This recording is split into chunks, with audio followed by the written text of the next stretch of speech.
I guess, as always, I'll start with a COVID update.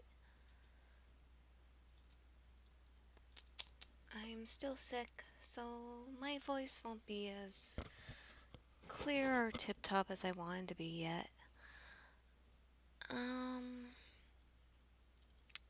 and again, I don't know if anyone's actually here because YouTube really doesn't tell me it, and I don't know if it says the two people in here is just me since I have it on my phone so I can see the chat without like Inception screening anyone in here. Hmm.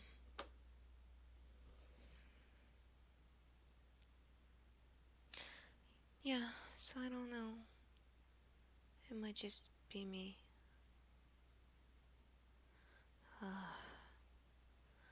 That's disappointing.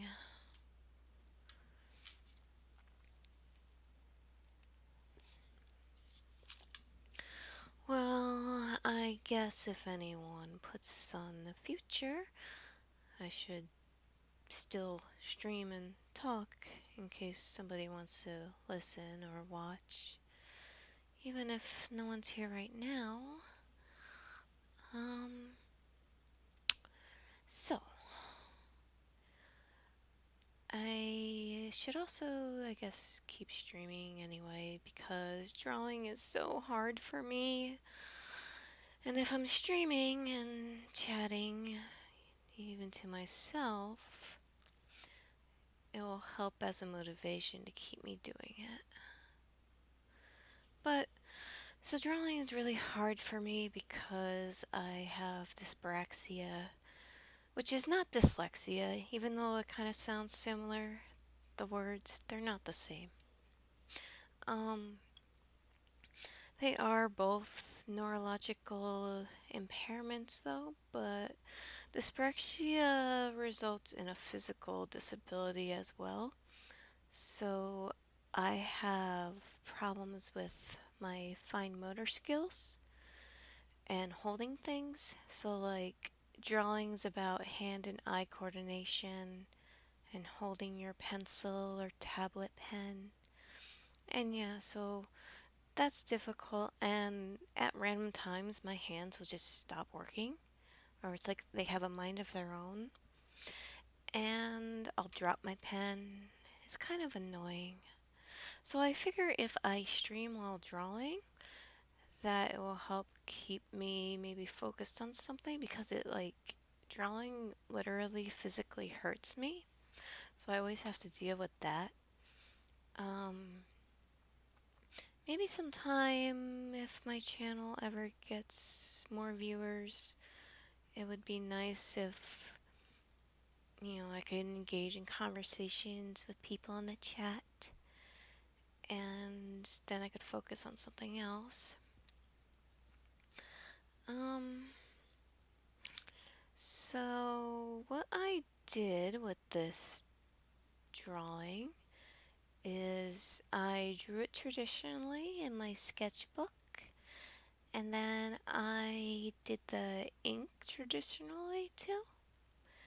Because the worst part of like the process for me is the inking, and it especially hurts like coloring doesn't hurt as bad as sketching and inking, but the ink's the worst for me. So, and I found like if I do it traditionally, um it cuts back on the pain a little bit.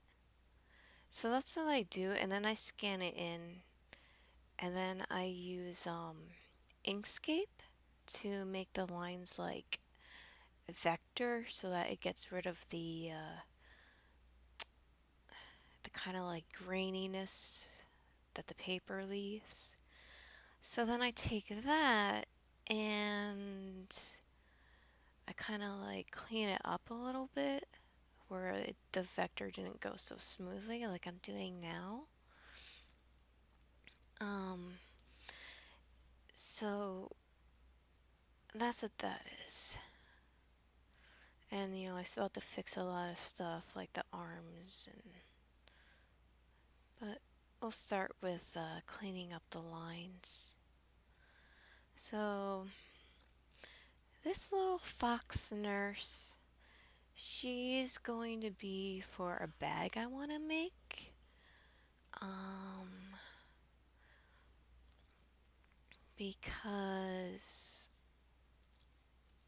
I don't know if anyone knows the website Arts Cow, but they're currently having a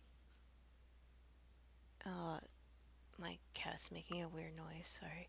They're currently having a sale that I want to take advantage of where one of the things I want to get made is in a bag that they have that's in the shape of a heart. So that's what I want to do. Um, because actually, before the plague happened, I was attempting to sell my shit, oh, sorry, my stuff in artist alleys, like at conventions, like anime cons and comic cons, and even just stuff like arts and craft shows. Um, I was trying for like, I've had an Instagram and portfolio and stuff like that. Not under this name, of course. For like 4 years now. And um, it hasn't been easy. Like, oh boy, it's so oversaturated and it's so hard to get in to any convention unless it's like a very unknown new event. And usually that's like those type of things that you do have a chance of getting in. They're either held like in the middle of nowhere, so there's really no interest, aka my town, or the only way like this 2019, or no, it was November 2019. I think I got accepted into my first juried anime convention. Um, so that is, let's see, I started trying and applying, I think 2017. So it took that long for me to get accepted into one that's juried. Oh, and then of course it was canceled because of COVID. But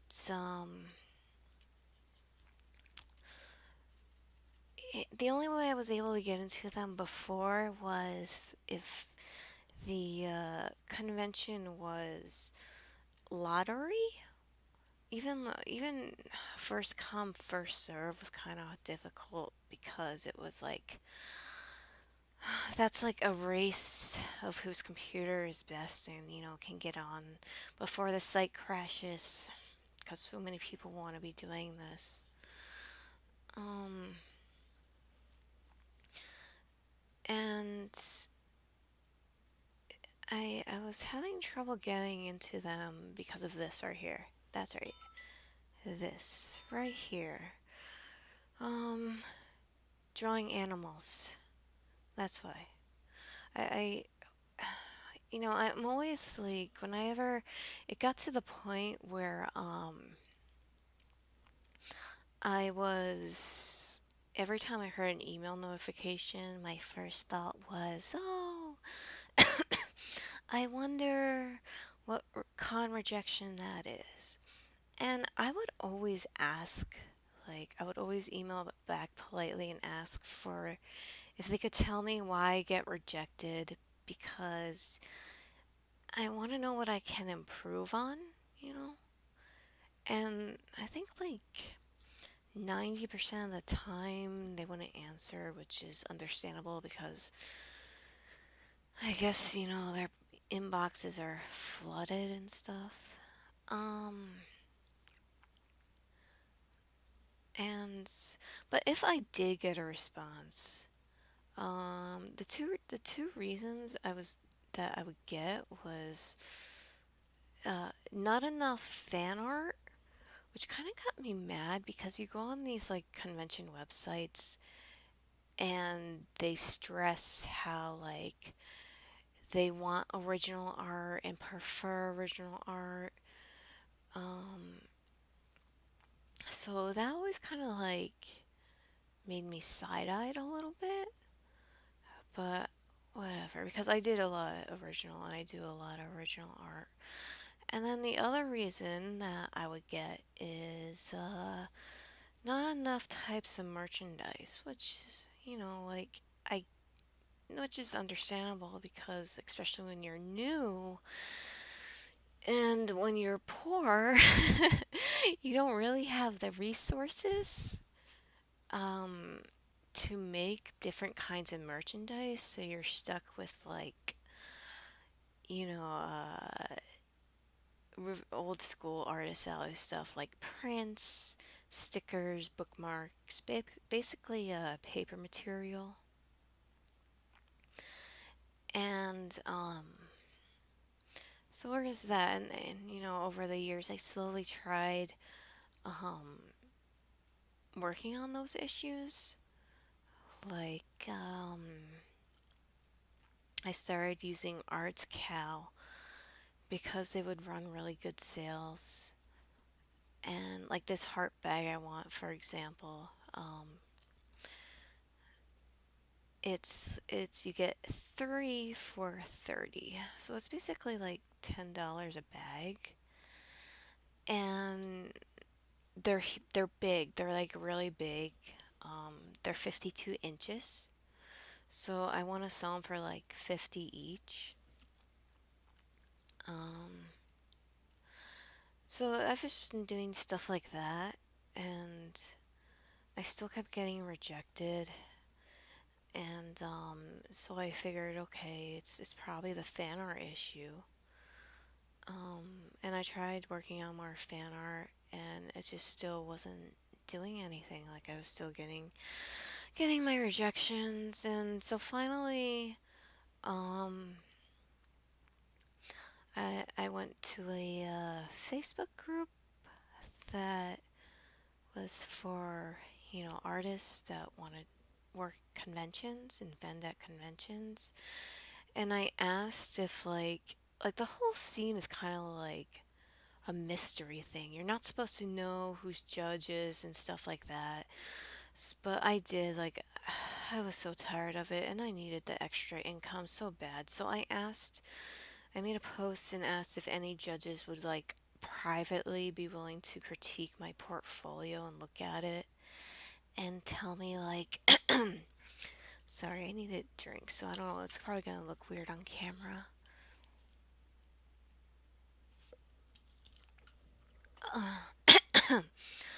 Okay, that's a little bit better. Um, So I asked that, and there were two judges of conventions. They didn't tell me which what they were, and I didn't ask because I knew like you have to kind of respect that. But I asked them to look at my portfolio and give me feedback, and these judges, they were in completely different parts of the United States. So I'm going to assume that they were not for the same convention. Um, and they both told me the exact same reason, and the reason was that I have too much animal art and it makes me look like a furry. Are you kidding me? Like, okay, so the conventions that I did get into from lottery, uh I I admit, like, most of the people commissioning me there they were furries and they wanted their personas drawn, which I have no problem doing. I actually really I do like the artwork. It's like, well, I like the personas because they can get really creative and they're colorful and they're fun to draw. And like, I don't get the whole stereotype and stigma against furries because every single person that had me draw their persona that I interacted with, they were so nice. And they were the only people that tipped me too. Like, if I got a commission from, someone else that wanted just an anime character or their original character drawn, I didn't get tipped, but like the furries would always tip me, which I'm so grateful for. Um, but I don't have like I don't have a persona. I don't really like look at the artwork other than like the personas because I think they're cute a lot. And obviously like my art like this, it's not I don't think it's like really furry style. Like it's more chibi, like chibi animal standing upright on its legs. But anyway, so that's what they said. And then like a week later, I was doing one of those local no name middle of nowhere conventions. Conventions can be in quotation marks. Um and there was somebody else there who I overheard and found out that she was a judge to one of our like closer local-ish shows. And so like I asked her to if she could take a look at my artwork and get her feedback as well. What happened to my cursor? Um, I hate when Sai does this. Oh wait, I had it on preserve opacity. Um, so I asked her to take a look at my artwork at my table display and if she could give me some criticism. And I didn't say anything about, what the other two judges said. And she said that she would reject me because I have too much cat art. Okay, so too much cat art. And then I told her what the other judges said, and she agreed. She said, yeah, it looks, because you have a lot of cat art, it looks like you're a furry. And we don't usually tell this to people, but we don't like to accept furries because they draw a lot of porn. What? Like, excuse me. People drawing like regular art, hentai and stuff, like you don't know if they draw porn. And I don't draw porn. Um, but just because it appeared like I was a furry, they assumed I drew porn. So that was kind of weird. Um,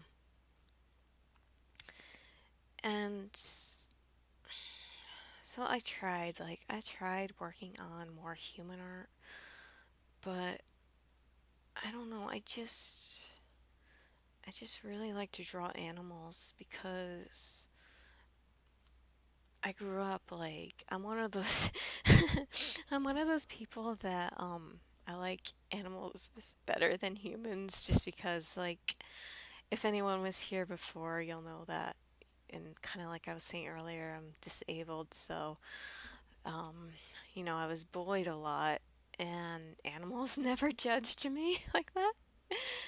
So I got along better with animals growing up and everything. And just like the brand, if that's the right word, the brand I'm going for, like I want like cute animals as my brand, but I guess it's hard to get into conventions, like, if you draw that, and which is fine. Like, 2020 was not happening with shows anyway, but it's like I'm conflicted because anime conventions, and doing that, that's where the money's at. And I'm so limited on what I can do for money. So I don't know what I'm gonna do. But anyway, that's a little backstory. Um, as I'm sitting here drawing yet another animal. Um,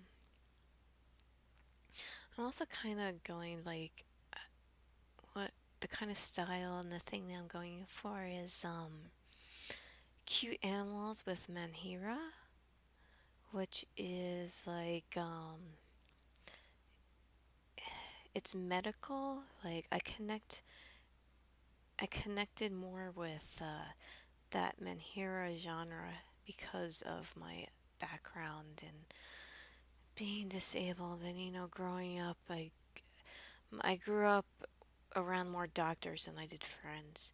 So the Menhira style is it's like medical imagery, but it's kind of like portrayed in a positive way, but with sadness at the same time. So you're mixing them. Um, like for example, my last piece I did it was a picture of a cat. Again, I can know too much cat art. It was a picture of a cat and a rabbit smiling, but the text said sad on it. So it's just kind of like that. And for this bag, um, it's going to be this little fox nurse, and since it's going to be in a heart shaped bag, I wanted to say heartbreaker on it, and like for my background imagery. Again, I'm sorry about messing up my words, the COVID in my throat and all that. Um, I'm gonna have like a heart line, like heart monitor line, and it's going to be like flatlining. So that's what I plan to do for this. I just have to finish by the 14th, because that's when the sale ends. Mm.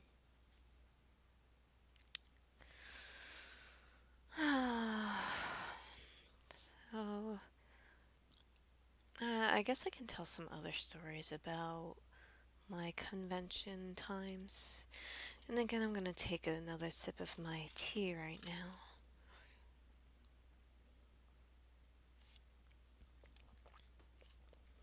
Um, so, man, I'm kind of hesitant to tell this story. Um, I changed my artist name over the years. Well, okay. I actually started like trying to do Artist Alley around 2010. And I tried doing it for a couple of years, but it was so hard. Like I did it for a couple of years and then I stopped because I was getting bullied really bad. Um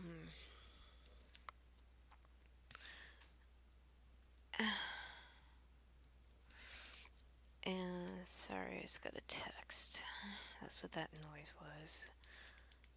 And I have to respond to it. But I'll try talking still. Um so yeah, I stopped doing Artist Alley like between after 2000 2011. So yeah, I think I tried it from like 2009, 2010. And I was getting bullied online and in person there. Um, I'll tell you why in a bit. So I stopped for years. And I kind of like removed myself from the internet and everything. And I rebranded and changed my name and everything. And then I started up again trying in 2017. But that's when things like that's when it was so competitive then, like I was explaining before, back in before time, as I call it, like it was not juried. Like you could just, it was just first come, first serve, and they would have the applications on there for like months instead of seconds. Um, hmm. All right, one moment, please.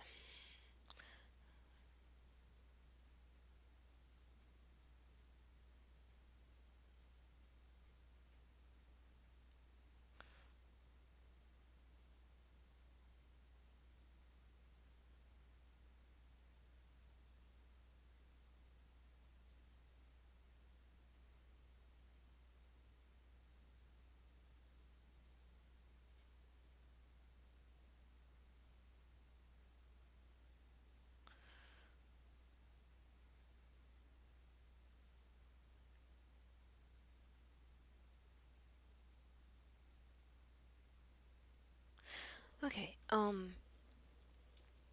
where was I?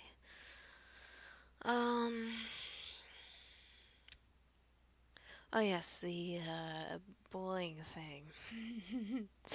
Again, like I'm a little nervous to tell the story just because it was like this person that started it is so popular. Like I don't know if she's still popular because I don't, it's been years obviously, but back then she was like so popular.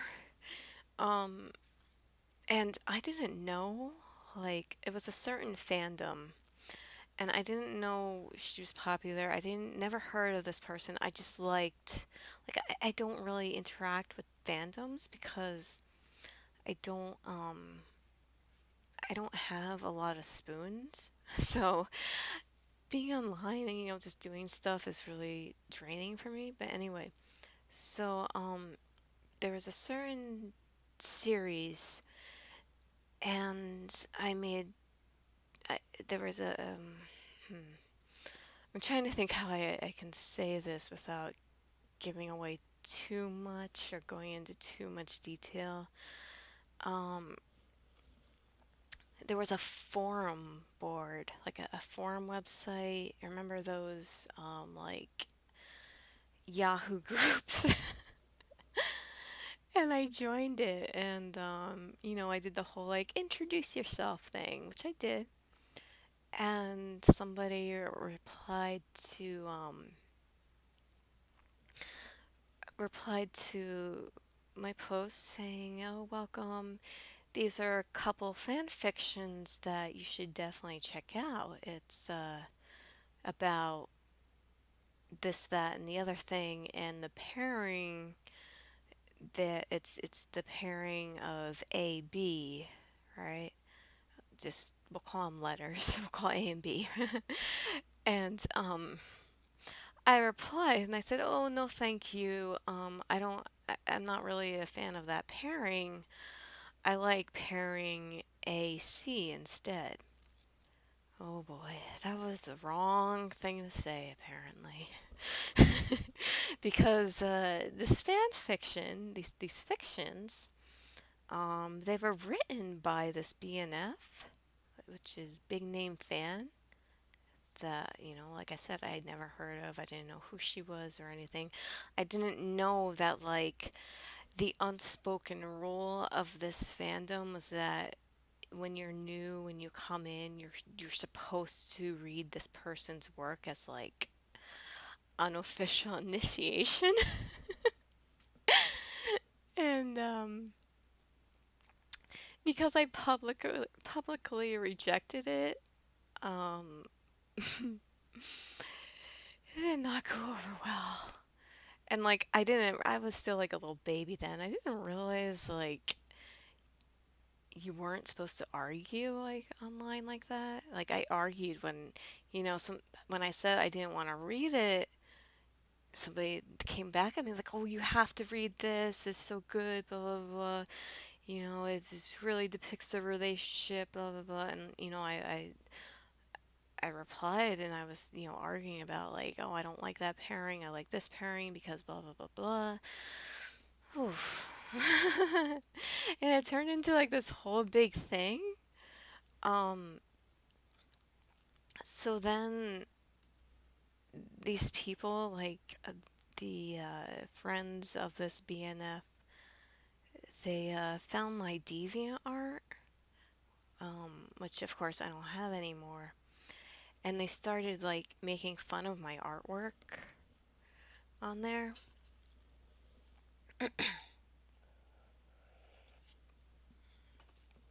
Um, which like I'm not gonna say that I reacted well to, but I didn't react the worst to either. Like I should have ignored it. But again, I was like a little baby on the internet then. I didn't know stuff, and I was trying like to defend myself. Like I actually do like getting criticism. Like I do like um people looking at my artwork and telling me like, "Oh, you could improve this or that. I do like this. That could use more strength because I want to know my strengths and weaknesses so what I can focus on and stuff like that." Um but they weren't giving criticism. They were like being buttholes. They were saying like, "Oh, this is stupid. This looks so horrible. Why would you draw something like this? This pairing sucks." They were basically just trolling. And so like again with the whole fan fiction thing on the forum, like I was trying to defend myself. Like I was like I even said like, "Look, I know I'm not the best artist. Like I know I have trouble drawing and everything." Um and I know, and they were like pulling up my artwork from like a couple years back and comparing it to my newest pieces, and they're like, "Look how little you've improved. You're not practicing, you don't do this or that. It's like, why you have such slow improvement? You shouldn't be drawing if you can't improve." And until recently I was really really embarrassed about having dyspraxia and like being disabled and stuff, so I didn't tell anyone. Um, so sorry. Um, so there was that. They were just generally like being mean and trolling and stuff, all because I didn't want to read this person's fan fiction or didn't like her pairing. Um, and but eventually, like I got it. Like I stopped responding, and I tried blocking as much as I could, um, and I thought, that was the thing to do, just ignore, right? But I guess with the way, I don't know if DeviantArt is still this way. Um, Again, I'm not on it. I don't have an account. But back then, like, I think like I don't remember if it was DeviantArt or LiveJournal where they found out. But like, if you blocked somebody, like you just can't. Or maybe it was Tumblr. I don't know. I don't know. I don't remember. But like, if you blocked somebody, all it did was keep you from seeing their posts. Like at the time, it wouldn't keep them from seeing your stuff. So they found out I was going to do like artist alleys at conventions. And the ringleader, this BNF, she wrote on her like, on that forum, that group, she actually wrote like, "Oh, let's bring her down. Let's make sure she doesn't succeed." I mean, this person was just not nice. Um, and at the time, like it was that whole what, 2009, 2008, it was like, oh, bullying, being an asshole is cool, you're funny and all that. So like with her saying this kind of stuff, like people liked it. It was before the whole like social justice movement and everything. Um, so she wanted to do that to me, and uh, so they found out a convention that, well, it started out small, like I would get people coming to my table and they would just make comments like, I've seen better. Or stuff like, why would I spend this on that? Or they'd ask me for a commission and and I would tell them like, oh, I would be honest about how long it would take me. I'd be like, oh, this is going to take me like 4 hours because it takes me long to draw to begin with because of all the problems and the pain and everything. But it takes even longer at a convention because you're also running a table. And I was doing it by myself at the time, like I didn't have any help. So it took me really, really long to do a commission. And they would get like they would, say like, why would it take you this long? Like they wouldn't just accept it. They would, they're like, we're gonna find somebody else, who can do it faster. It's like, okay. Um, which that may have not been part of them, but I'm pretty sure like the comments, like the mean comments about my artwork was probably them because this, like I said, this person was a BNF, so she had a lot of followers and fans and everything. But anyway, I dealt with it. But then what happened um that made me quit the scene um was there was a brand new show. There was a new series that came out like um and I actually had time to do a little artwork piece of it before the convention. And I was the and in this thing like this series was got really popular within the first couple of episodes. Mm. Whenever I'm pausing, it's because I'm taking a drink or talking on text to somebody. Um, and I was the only one, as far as I could see. Ooh, sorry, I finally looked at chat for a while. Hi, Crypto. Um, don't turn your head, your mom next week. Oh, okay, thank you for telling me. Um, I, I'll look at my neck issue after the stream. Um, thanks for telling me. Um, what was I saying?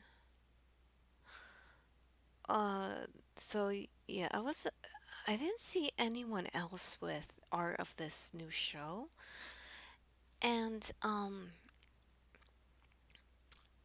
there was in this thing, I had like one thing of it that I made, and it was, selling really well. And I was getting like a lot of commissions of characters from the show because people saw I had something of it. And there was this girl, another artist. She wasn't across like directly across from me, but she was like diagonally across from me.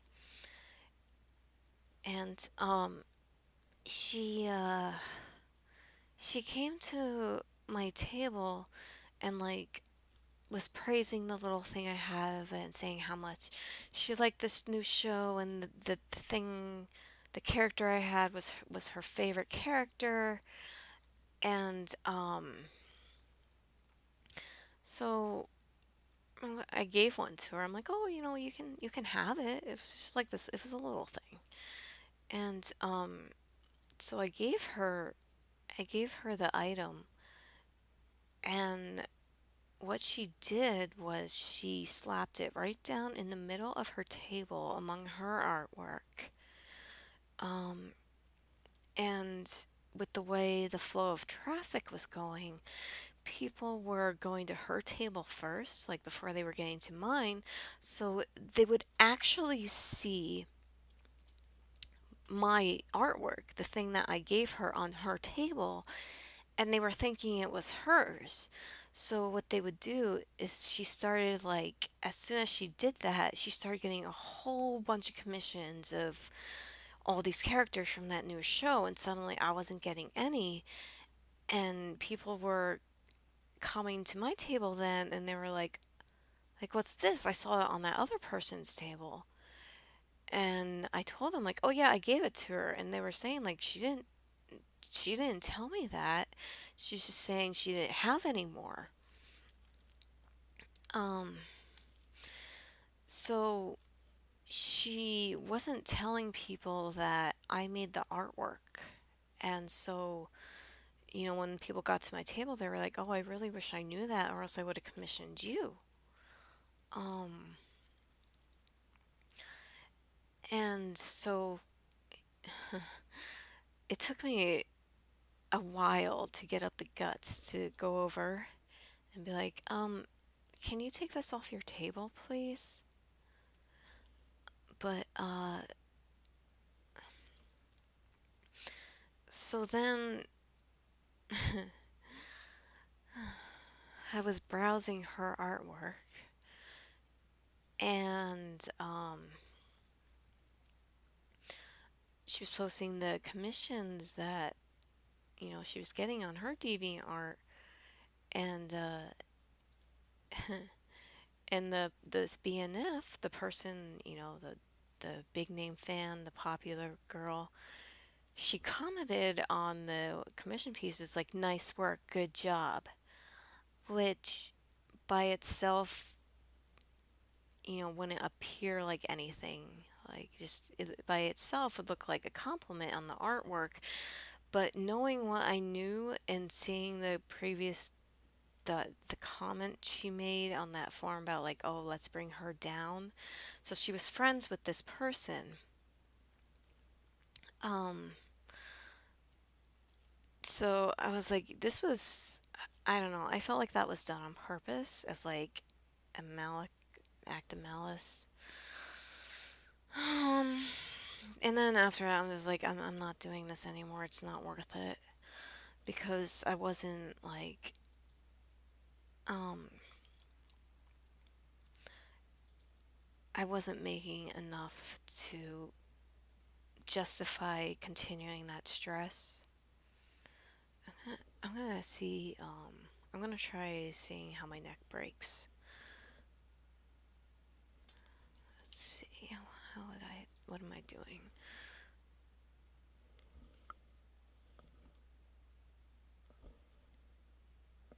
Hmm. It has to be a certain way I'm turning it that I'm not realizing. I don't know.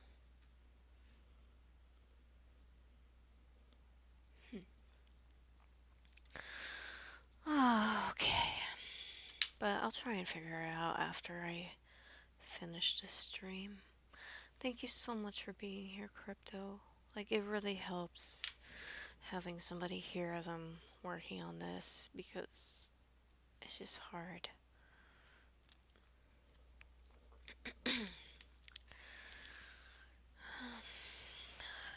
Hey, Fiery Ball? Can I call you PB? I'm having trouble talking and pronouncing a lot of words because my lungs have been hurting me from the COVID. Um,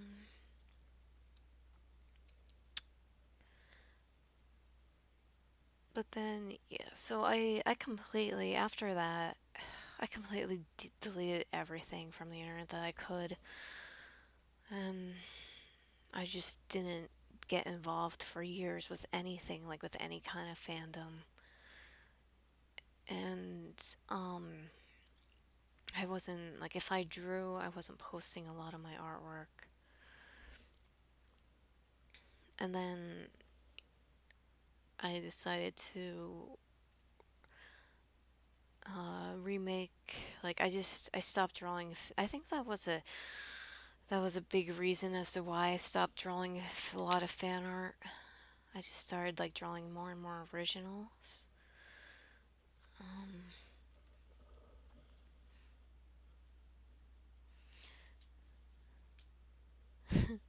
Thanks for liking my stories. Yeah, I understand what you mean. Um, so yeah, I think now that I realize, that's probably why I stopped doing fan art a lot. Because I just didn't want to like piss the wrong person off again. Um, it's like saying something or not saying something didn't seem to have helped with the issue, and I don't know if I should say this, but um, this person, during, let's see, so I left the internet around like 2012-ish. And I think like 2013, out of curiosity, like I lurked on this person's page. Um, and this is really bad. Like I found out karma finally got her because she actually like I don't know. I don't want to if this person is known, like if saying this. Mm. I guess I wasn't the only one that she was doing stuff like this to. Um, and it got so bad with somebody else that they ended up trying to commit suicide. So this person got in a lot of trouble for it. Um, and that was the last that I heard or looked up on this person. I don't know what happened after that or if she's still around. Um, I would think with the way internet culture is today, with like more social justice awareness and not being mean, I think her behavior wouldn't be as accepted anymore. Um, but yeah, so that's some history with that and my drawing. Um, I kind of have a funny story from a time at a convention I can share. Um, so it was late, Artist Alley was closing, and there was this girl. She found her way to my table. I had no idea who she was, but she was obviously like intoxicated. I didn't know if she was drunk or on some kind of substance, but she was by herself and she was very forward and she was asking me if I wanted to go back to her room with her and have some fun. I knew what that meant. And I told her no. And I asked if she had any friends around. And she's like, oh, yeah, my friends are around. My boyfriend's around. Uh, are you sure you don't want to do something like in the hotel room? And I said, oh, no, no, thank you. And she goes, oh, I'm Polly, by the way. And I said, hi, Polly. I'm Peppermint, or my name. And she just kind of looked at me, and I said, do you wanna go find your friends? Like, I'm gonna pack up for the night. Um, and I knew like since she wasn't coherent, I wanted to make sure like she got to her friends okay. And um, So I pack up, and even when I'm packing up, she goes, I'm Polly. And I'm like, I'm Peppermint. And I finished packing. I'm like, okay, let's go find your friend and your boyfriend. And she's like, I'm Polly. Like she kept saying that, her name, and I was like, I'm Peppermint. And I kept saying my name, just. So she kept forgetting. And we're walking, and again, yet again, she said to me, I'm Polly. Um, I was like, I'm Peppermint. And then we find our friends, and I make sure that they knew her, and they did. And so I'm like, okay, just hang out, you guys. Take care. And before I left, she goes, I'm Polly. And I said, bye, Polly. I'm Peppermint. And it wasn't until the next day that I realized what she actually meant. I thought she kept saying, like, I'm Polly, as in a name, but the next morning I'm like, oh, she meant she was polynamorous or poly as in like polysexual,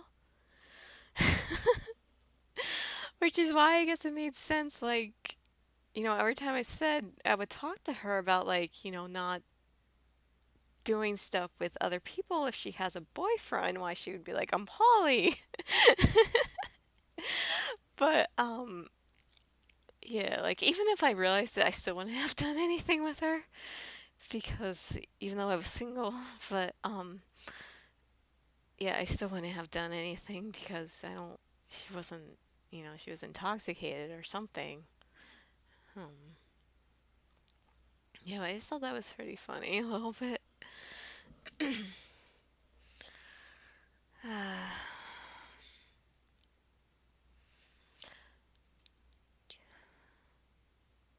I feel like my throat and lungs need a break from talking for a little bit,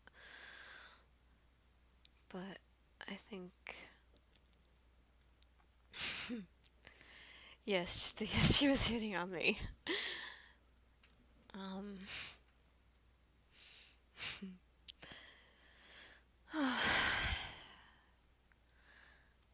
it's like I need a breather, but I think if you're, what is it? If you're a VTuber, you're supposed to, be entertaining and talk all the time.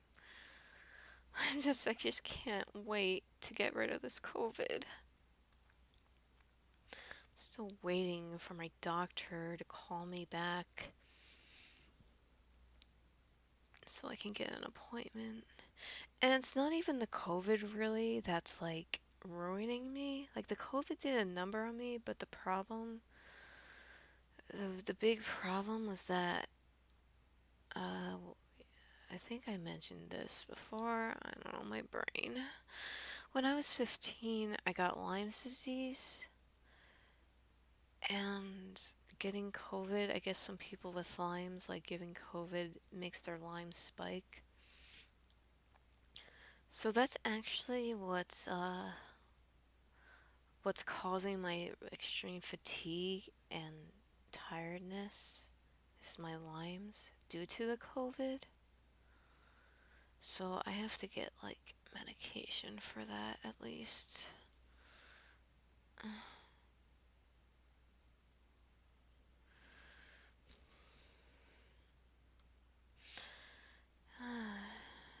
PB says you gotta make sure to take care of yourself too, especially if you're recovering. I know, I don't know. I don't know if you were here when I was talking about having to finish this drawing by February 14th. And, and I don't know if you were here for that because I was talking about how, like, when I draw, it hurts me. Like, it physically hurts. And if I'm streaming or talking while I'm drawing, it's a good distraction for me not to really like focus on the pain so I can get more done if I'm like streaming or talking to others.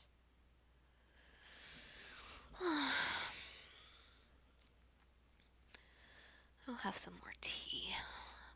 Drinking some Blue Lotus tea, which helps with the pain too.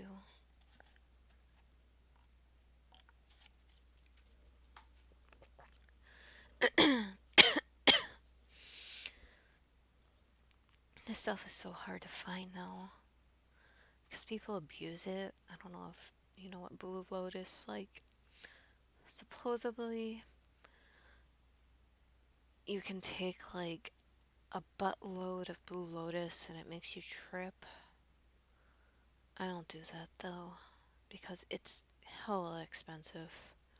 I actually need it for like my pain, so I'm not gonna use it just to trip when, I could just basically play Tetris effect and that would be like a trip on its own.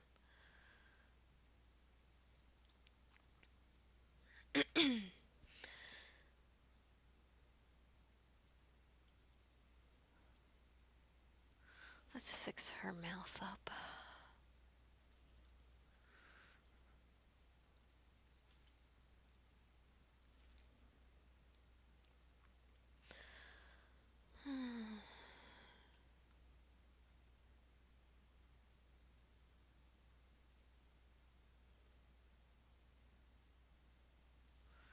Smaller mouth usually indicates cuteness. Let's see. Crypto asked if it actually works. I don't know. Like I really have never done it. I don't like being intoxicated. Like I don't like not having that full control over myself. Like I feel like again, it goes back to being in doctor's offices so much and like hospitalized. Because my body wouldn't react well to medication because of what I had. The encephalitis like messed up my brain chemistry, so I don't react to medication correctly. Um, so they would use so many different kinds of medications on me against my will. Um, because I was a minor and I didn't really have that consent. Um, and I would just feel like so out of it and so zombified. Um, so that kind of like put me off to ever doing recreational substances, like even cannabis. I don't really do. Um, but so crypto, as you know how I used to work at the metaphysical shop. Um, I actually found out about Blue Lotus through my coworker, and she was she was a boomer too. She was in her 60s, and she said she did it. Like she said she would trip on it. Um,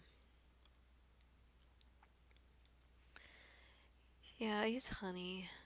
I put honey in my tea a lot. Um,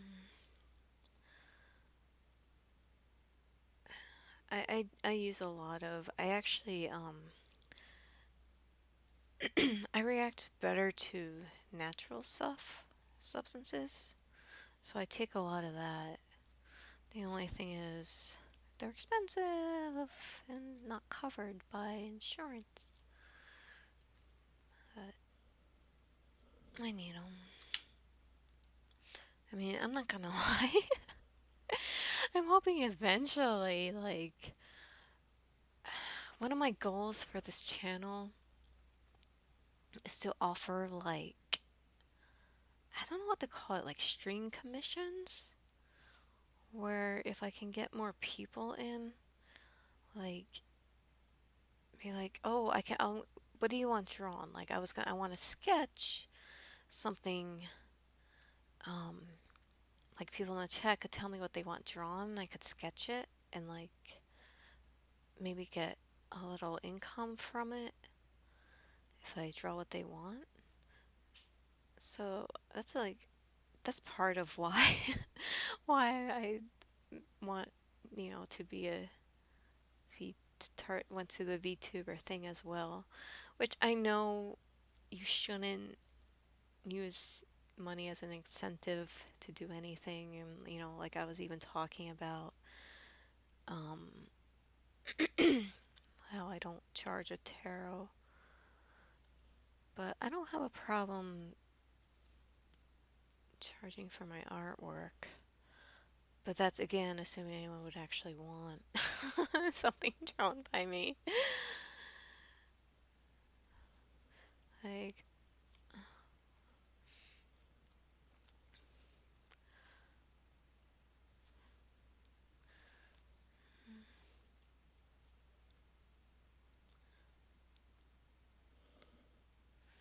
I always have problems drawing my chins.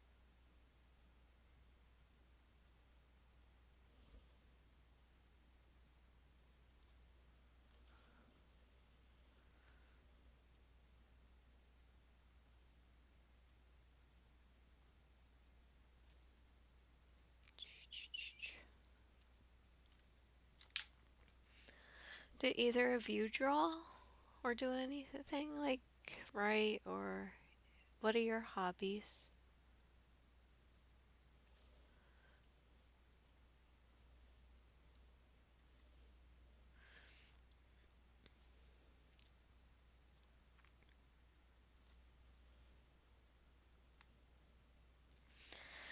PB says, I'm sure as you build a community, how more people find you, you'll probably get stuff like that rolling. I hope so.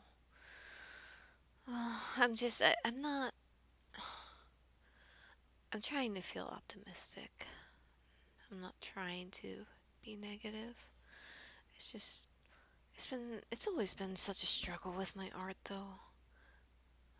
Like I said, I don't use deviant art, but since I rebranded, I have an Instagram with my art, that I have to use to apply to the conventions and everything. And since 2017, I've had my that Instagram account, and I still have not made it past 300 followers, which is why I'm not afraid to draw on this account, on this peppermint,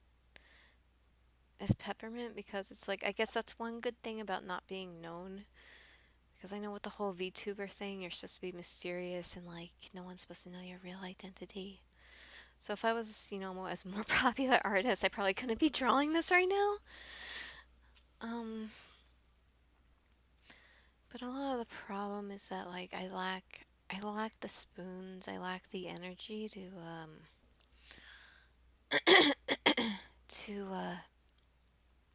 post every day. Like I know if you want to gain traction as an artist, you really have to post like every day. And the dumb social media platforms, they punish you if you're not on there a lot. And I hate social media. Oh, it's like I don't have the energy. First of all, like I don't have the energy to be on there every day. And then because I draw so slow, I can't finish drawings quickly. And who wants to see the same like work in progress picture, over and over?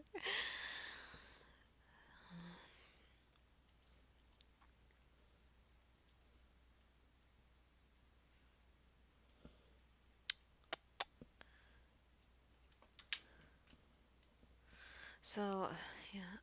And so getting away from like anime cons and comic cons, we have craft shows.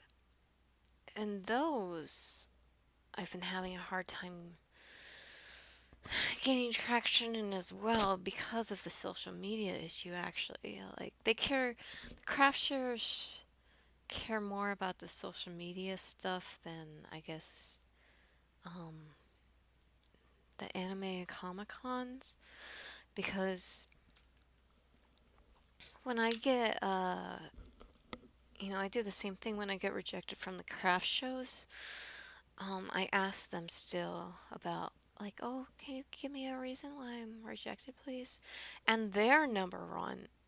Look at the mouth up there. It's like that cat drawing with the knife. Oh my gosh. That shouldn't be as funny. I don't know why it's making me laugh so much. Anyway, um, the craft show's number one reason for rejecting me is they just come out right and say it. Not enough social media following.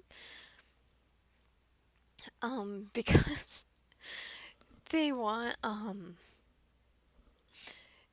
they want a lot. They want you to have a lot of social media following because that's free advertising for them. Because it's automatically assumed that um you're going to say, hey, I'm gonna be at this show such and such date. So they're gonna pick the people that have a lot of followers, um, because that's free advertising for them. But so because I don't have the energy to do social media, have seriously contemplated purchasing followers. I 100% know they would be bots. Um, and I don't care. Like, people are like, oh, you don't purchase followers because that completely kills your engagement. That kills your interaction. Like, I'm not interacting with people anyway. Like, I understand the importance of it, but I don't have the energy to. And when I do have the energy to interact, it's so little that, like, if I had bought followers, it wouldn't matter. But the thing that's actually keeping me from doing that, from buying them, is I've looked at accounts that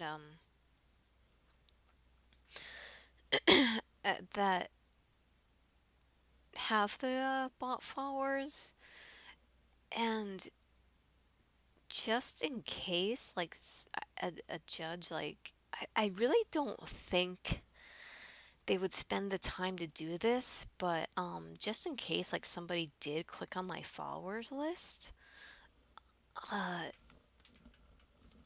a lot of the bot followers, they have um, borderline, like, risque and pornographic icons, and I don't want, like, 5,000 followers with mostly porn icons. So that's, like, the only thing that has me hesitant about doing that.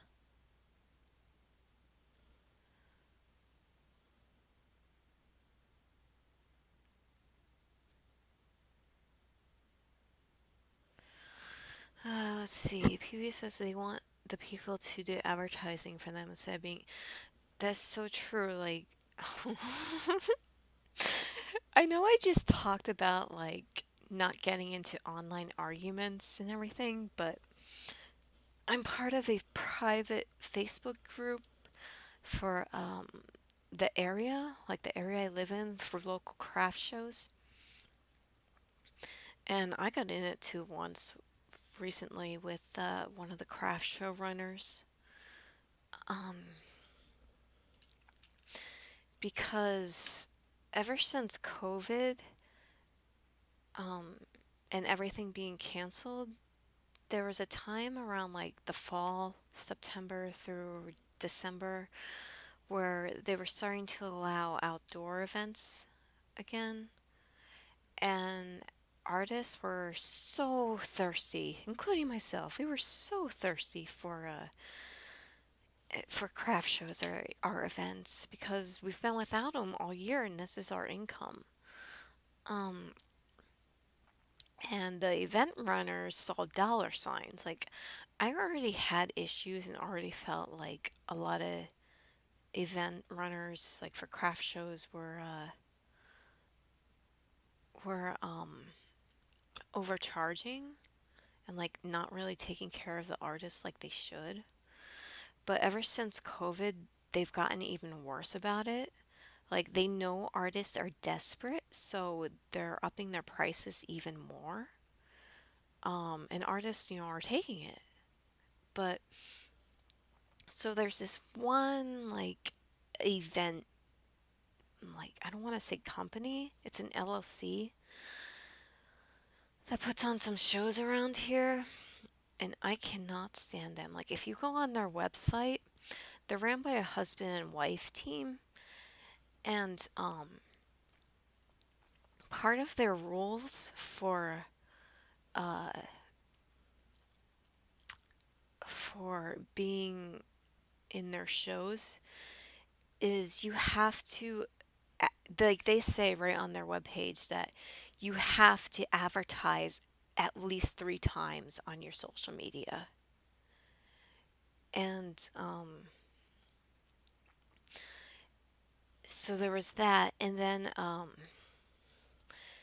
so during COVID, they decided they were going to charge a $10 application fee. Like honestly, I'm just waiting for anime cons to do that. Like to charge for the application since so many people apply. But that's a common practice in craft shows, but the thing is, like as I've ranted about before with crypto, uh I live in the middle of nowhere. Like there's just farms here.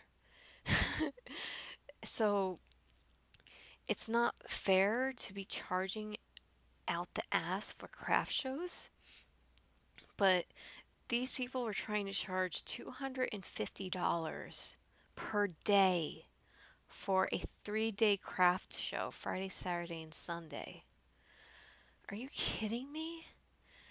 And so, part of this Facebook group I'm in, somebody made a post in there asking if anyone has done any of these people's events before and if they were worth the price or not. It would be different if we were in like freaking Boston or California or something. Like, but we're not. We're in some country hick town.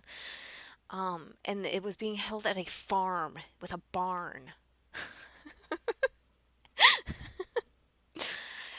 And their Facebook page, like, only had 300 likes. And I've found that the way, at least in this area, the way you can determine the amount of people that will show up to your event is you take the amount of likes on the Facebook page and you divide that, you cut it in half 60%. So, like, only about 100 people would show up to their events. And,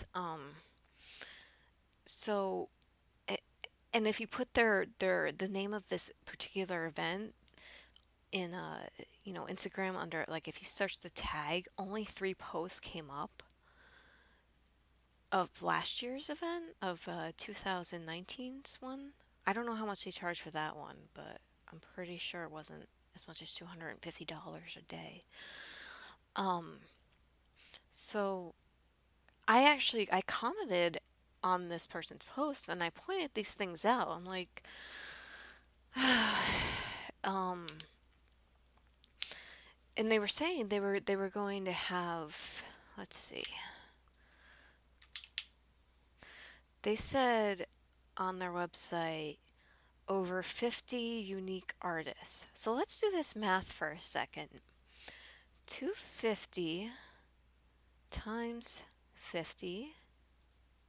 So that is over 12. That's $12,500 a day that this husband and wife they're getting. And let's times that by 3. These people were making $37,500 on a craft show held at a farm in a barn in the middle of nowhere. And not only that, they were charging $10 a person, like an attendee to come in. And they were claiming last year got over 2,000 people that showed up, which I don't buy at all. But let's just pretend. Let's just pretend 2,000 people showed up. So you have $10 times 2,000. So that's another 20,000 over their $37,000. Like, but I know 2,000 people did not go to that thing. No craft show I've done in the area has gotten more than like 20 people if you're lucky. Um, but they were making off with over $37,000 from artists. And so I pointed that out. I did that math for that person in the post. I pointed out their 300 likes on Facebook and their 3 posts on Instagram of last year's event. And I just said, just be like be cautious. I would not do it. Um, and so the showrunner actually was in that group and she got mad. She got mad that I said something. she she's like, "We're not criminals," even though I didn't call her a criminal. Maybe because I said like they're making out like bandits. It's like, "We're a husband and wife team, small business. We love our artists. We take care of our artists and we put them first." It's like, and that's what, as PB says, she claimed like all of it. She said they're not making any profit at all. And she claimed all of the money goes towards the venue costs and like setting up things for the artists. Like, no, that's such a bull poop. Oh, so that like, ugh, that just got me so mad. And I actually, um, I kind of, after I did that math, I kind of sat back a little bit and I was like, damn, maybe I should be getting in this business. Like, I would be happy with like $100 payment for like setting up a social media account and, advertising my artists. I would like, if I ran a show, I would, um, I would make flyers, I would print booklets out for anyone coming to the event, like the attendees. I would put, like anime convention where they mark the tables and like they put the name, your table number and the name. And I would put tier prices. Like if you wanted to be closer to the door, it's a little bit more expensive. Um, and I would make sure I would go around each table and make sure the artist had water bottles and I'd get them little cookies and stuff like that. And I would advertise them on the Facebook page. Um, but and so I live like about 2 hours away from a popular tourist destination. Again, it's still in the middle of nowhere. It's like the mountains, but it's like popular for people who are into that kind of who are into like mountain hiking and skiing, and it's like a ski resort and all this like golfing and all that stuff like boomers like. But it's bougie. So, out of curiosity, I looked at their resort and I looked at the cost for how much it is to rent one of their ballrooms a day to hold an event. And to rent a ballroom from them for a day, it's $500. So there's no way a farm could be charging $37,000 to rent the space. Like, ugh, I can't stand people who take advantage of artists like that. I did, and it's like I've lost so much patience with that, like because I am limited to events I can do because I can't get far, because I can't drive and stuff and no public transportation. So I can also get like an hour away. Hour and a half is pushing it because I have to get somebody to drive me. But there's like an okay-ish city an hour and a half away that holds some events sometimes, and they do some like they call them oddity shows or like dark markets, which is basically for goth arts and vulture culture and stuff like that. And I sell at them sometimes, but yeah, the one I did in that, like even they didn't give a poop. Like this, I always ask, like I always email the showrunner beforehand, and I ask them very nicely if I could be placed close to a door. I don't even ask for the entrance. I just ask for a door. Like it could be a back door because of my disability and like I have problems walking and especially like walking with a lot of stuff. And you have to bring a lot of stuff to these things. So it's hard like if I have to walk somewhere, like across a ballroom with a bunch of stuff. So I always ask if like I can be near a door. Um, and I did for the show, and the showrunner was like, "Sure, no problem." And I get there, and she's like, "There's your spot," and it was near the back, not near a door. Sorry. And I was blocked in by a tree, like one of those. They had like a tree for some reason in the ballroom, so you couldn't see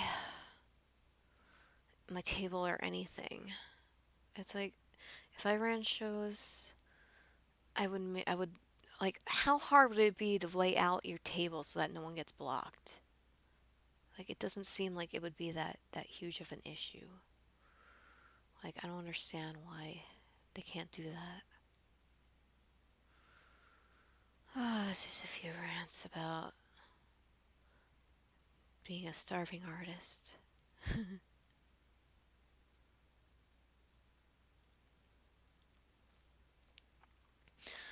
Oh, I was drawing on the wrong layer.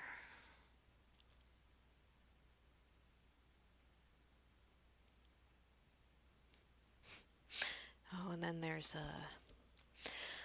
with COVID, there's the online events too that have been popping up, which people of craft showrunners have also been trying to take advantage of artists.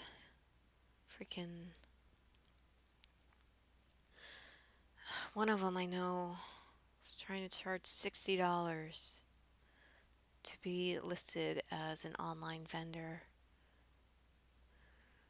and that was over 100 artists listed on our website for $60. So how much is that? Let's do this math. 60 times 100.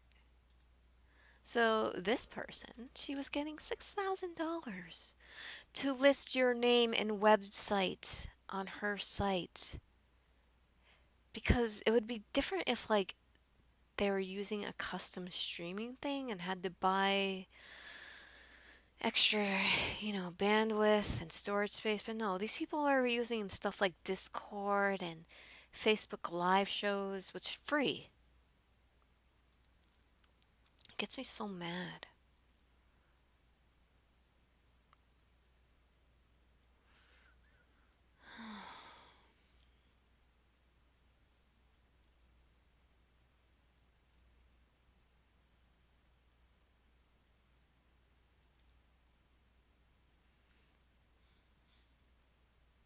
Trying to think of something positive to talk about in regards to this art scene, though. What's something good? I mean, I like meeting people. Like I said, the furries have been very nice to me. Um,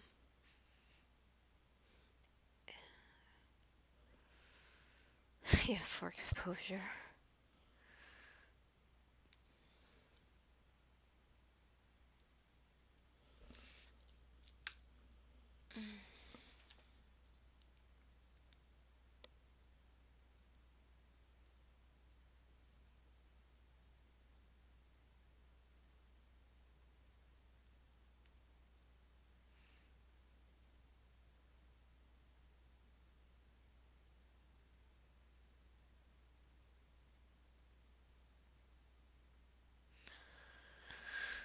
Oh gosh.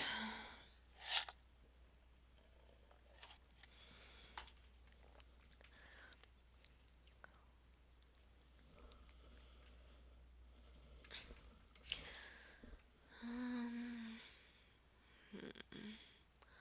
let's see. What are some other funny stories?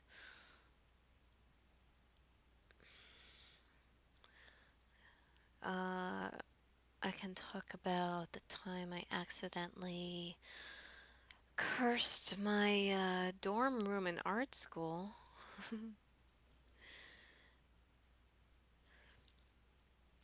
For a while, I did try to go to art school, and I was housing there. Um, so, do you know what the Necronomicon is?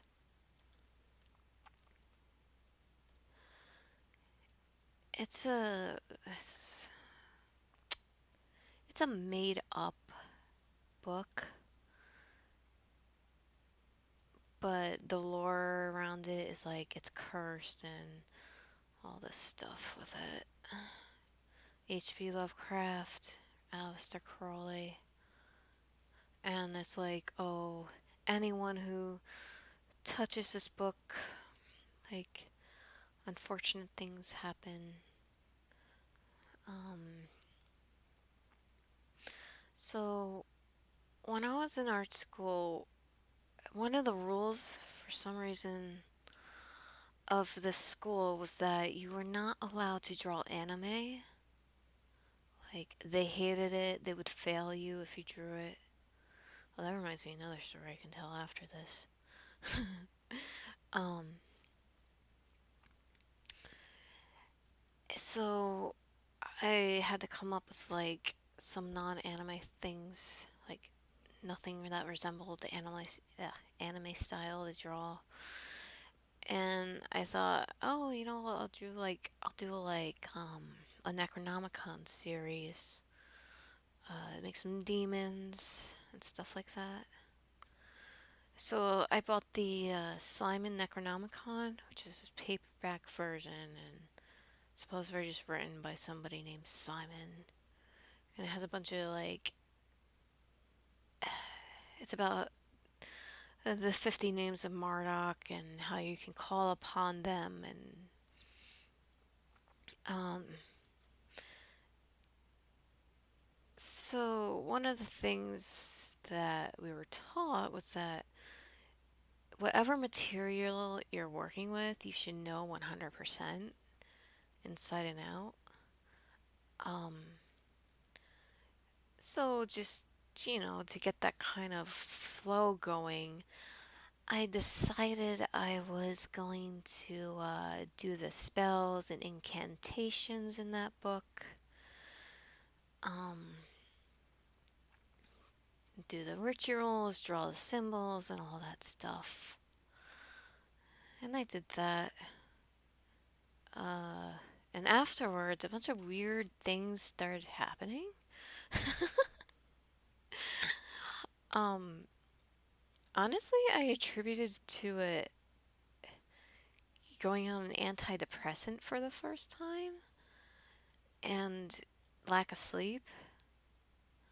Um, just basic, typical things like uh, the blood from the walls type Hollywood thing. I would see like weird shadows run at me. Um, the weirdest one that like really does creep me out still to this day. I was sleeping during the day because I was exhausted. I see PB said you what? Yeah, I did that. So I was sleeping and I was having a dream. So I was walking down the street and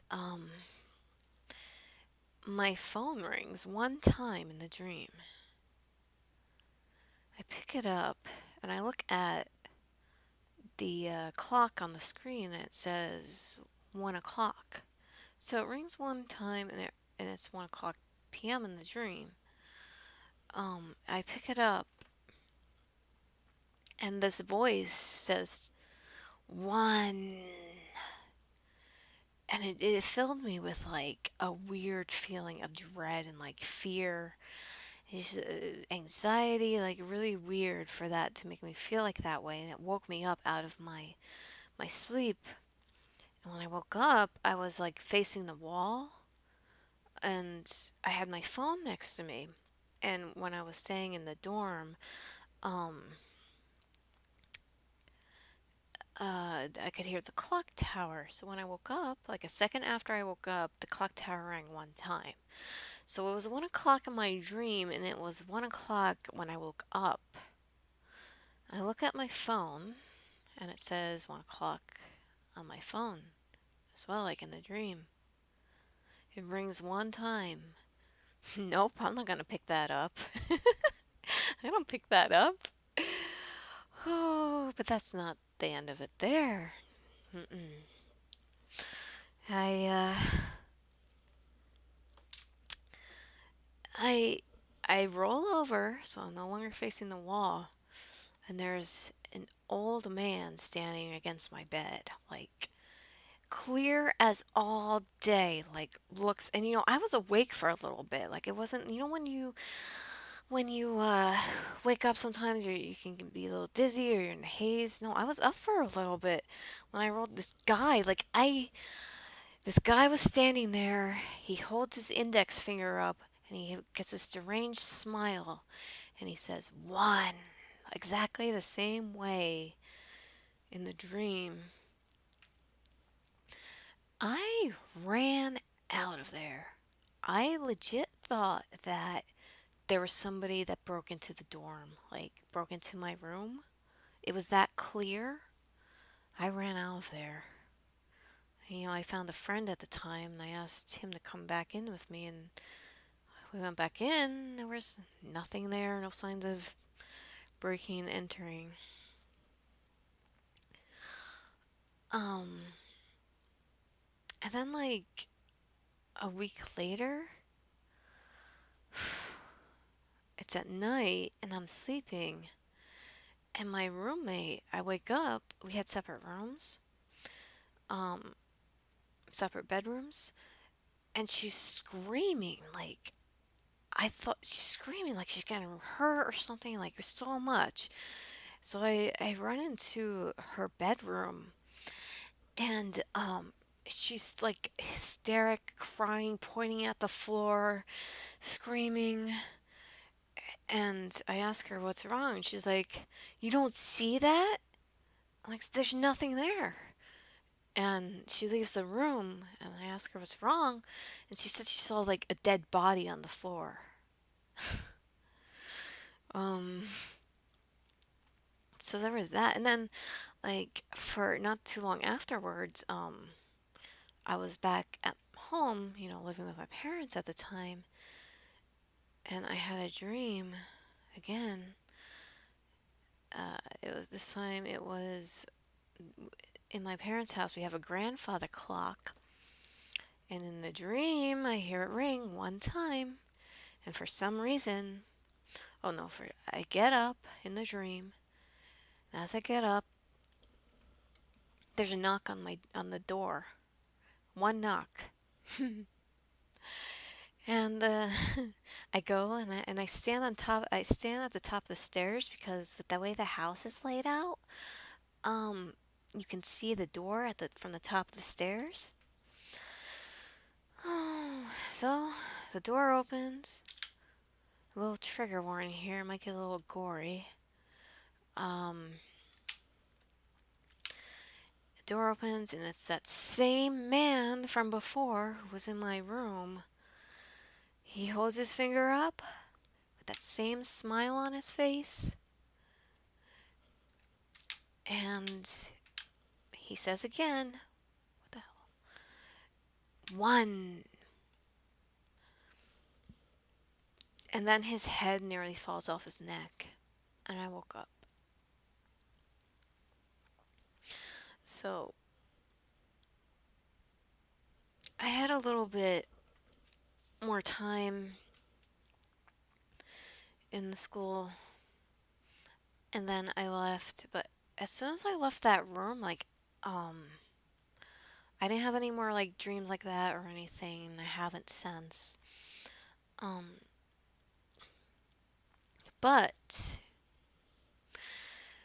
yeah, I think I cursed the room or something because so a few years go by. It's 2012 now. I used to cosplay a lot. And I'm at like a cosplay meetup, and I meet somebody there. And at one of my last streams, I mentioned the one friend I have. Well, he eventually became the one friend I have. So I meet this person, and I found out that they went to the same art school that I went to, except much later than I was there. Um, and they asked if I knew about the cursed room. I was like, no, I never heard of this. um, and he said, yeah, there's this room that I always wanted to get into because they had it sealed off since they couldn't keep anyone in that room, and eventually they just sealed it off. Um, and whoops.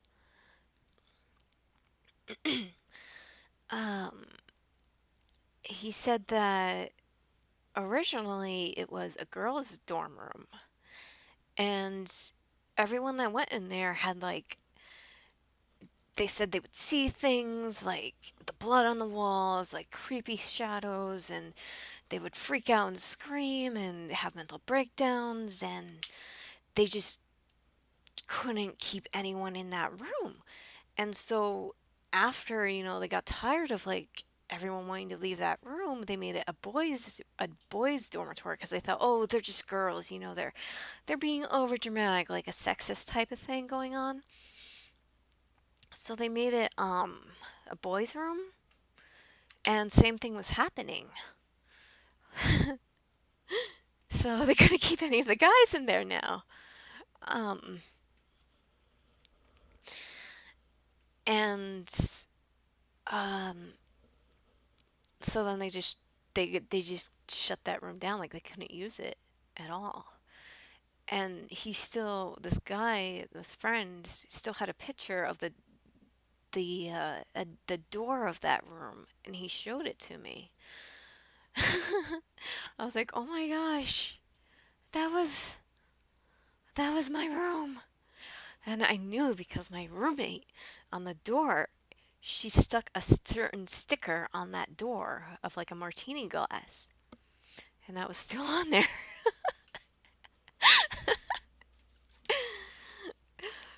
It's like, are you kidding me? What happened? Did I do that? Like, why did it start? Like, maybe it was a coincidence. Um, like, maybe the Necronomicon thing was a coincidence. I don't know. I was like, why? Yeah, so, I accidentally cursed that room somehow, I think. Oh, oh, I wish my throat would work. That sounds really wrong.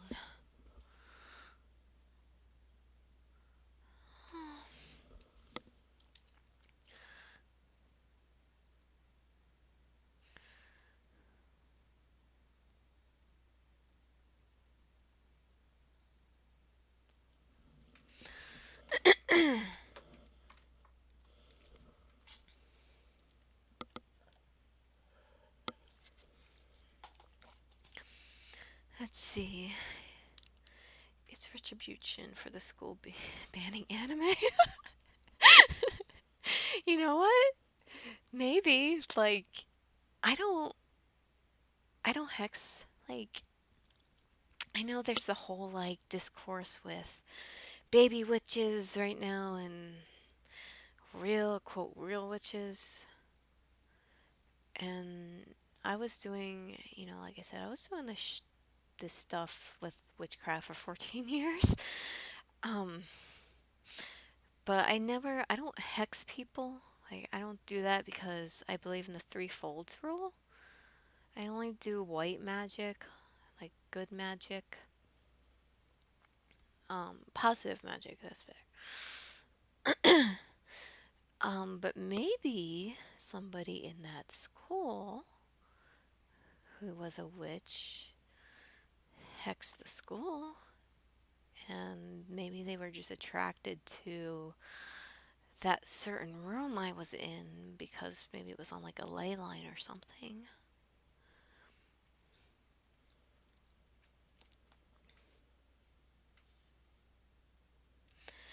Let's see, I gotta head out. Oh, thank you for coming, PB. Thanks for being here and listening and interacting. I enjoyed your company. I hope you have the rest good of your day or night, whatever time it is there.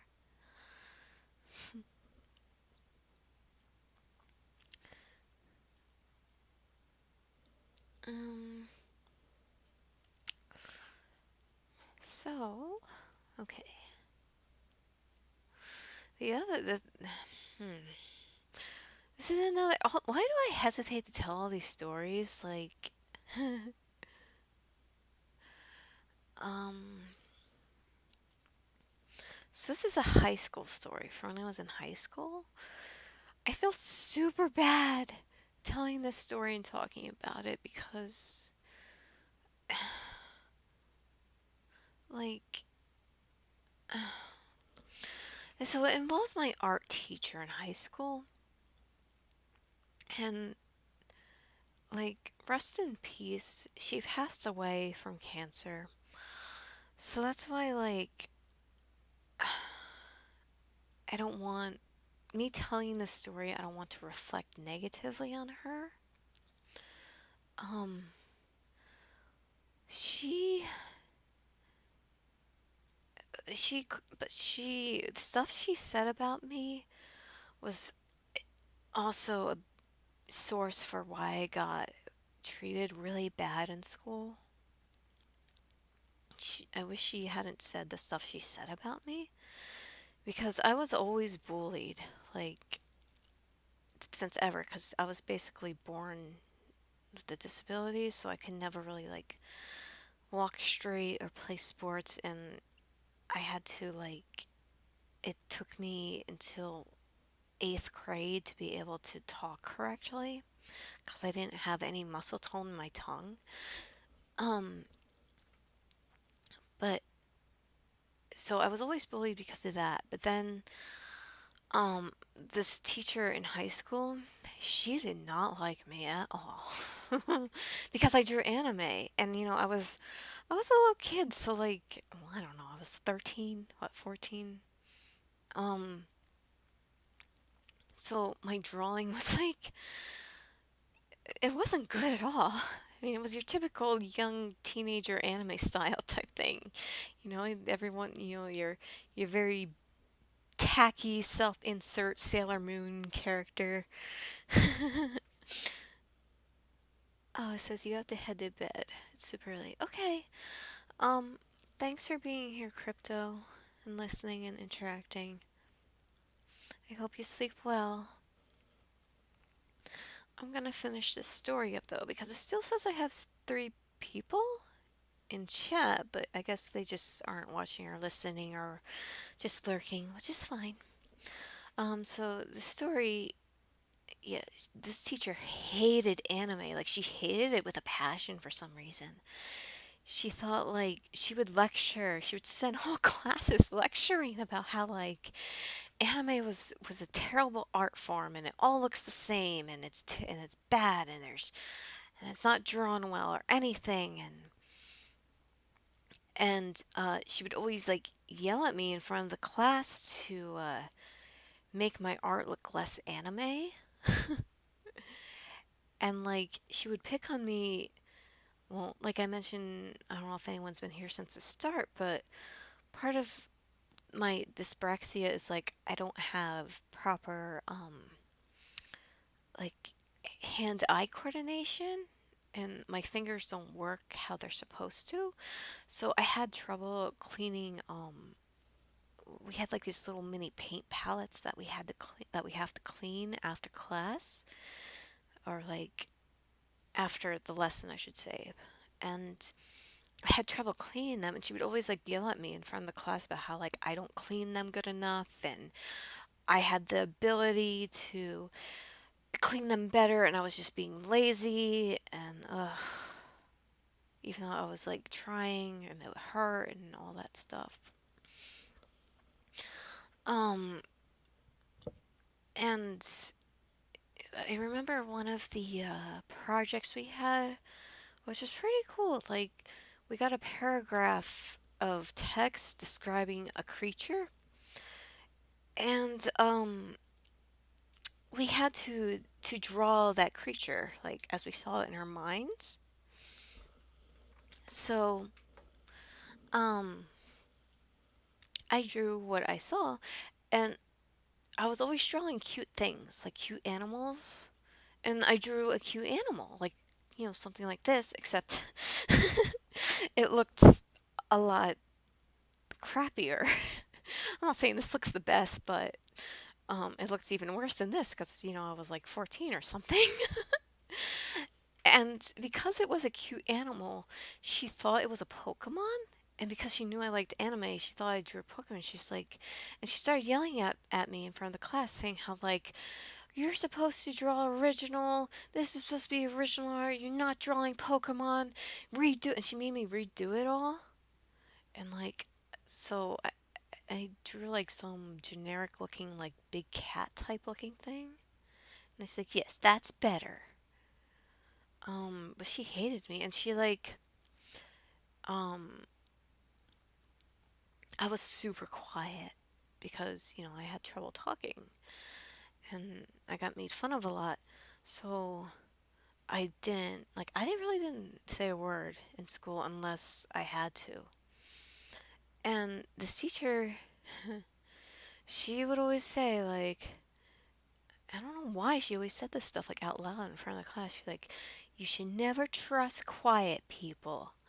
And she'd always say my name. She's like, Peppermint, you need to talk more, and like, you're so quiet and you never make eye contact. You're going to be a school shooter. She literally said those words. So everyone, like, this rumor started that I was going to show up to school. Jeez, it was rough.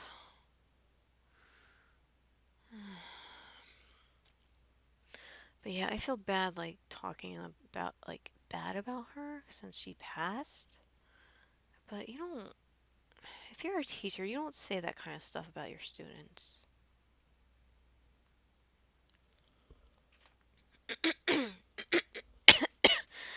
Oh, sorry about the COVID. So, it seems like it says I have two people left. And I know one is me because I have my phone open so I could read the chat without doing the Matrix Inception screen. So I have one person in here.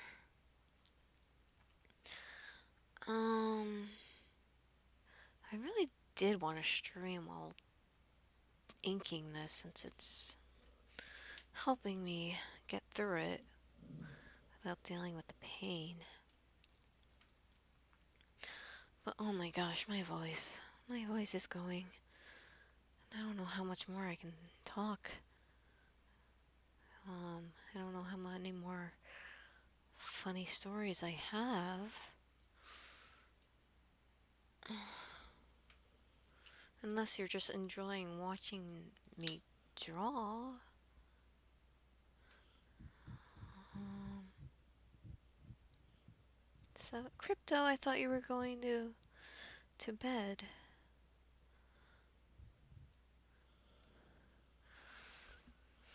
Or was I misreading?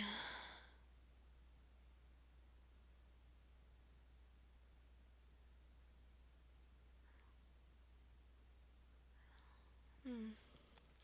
Well, either way, I appreciate you being here. Um, look at this. Let's see. What else has happened in my life that I can share?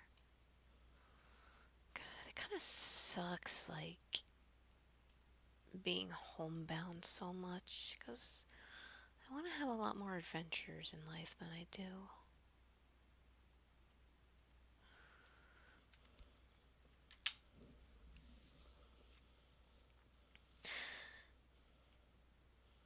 It says if you do more art tomorrow, show up. Oh, thank you. I might do more tomorrow. I might finish inking this tonight and then color on stream. Hmm. But still, I have the people working, lurking in here. I mean, I don't know if you're like, I don't know if you are just watching the drawing or if you're here to listen to my stories. Um,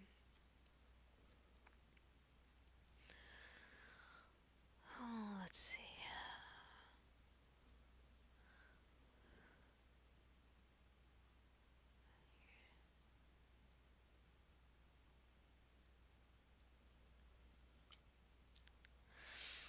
Hmm.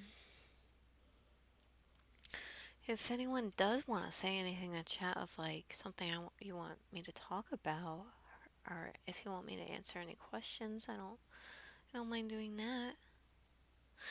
If not, I think my last story, or if you want to call it a story, my last uh, blab, I'm gonna make it about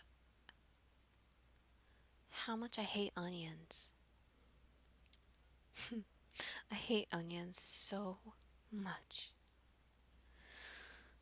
Yeah, let's see something. If I close that out, so is it really just me, or do I have somebody else in here? I guess I do have one person in here. Okay, so last story then. Last story, that's a game that no one really knows about. Um, onions. Nope, it's just me. So I'm just left now. So I'm going to save my I hate onions um, rant for next stream. So, for the people that were here and watched and visited, thank you. You made drawing a little bit more fun for me. I hope I could entertain a little bit, and maybe I'll draw more. Probably not tomorrow, but maybe Thursday. Alright, take care, everyone.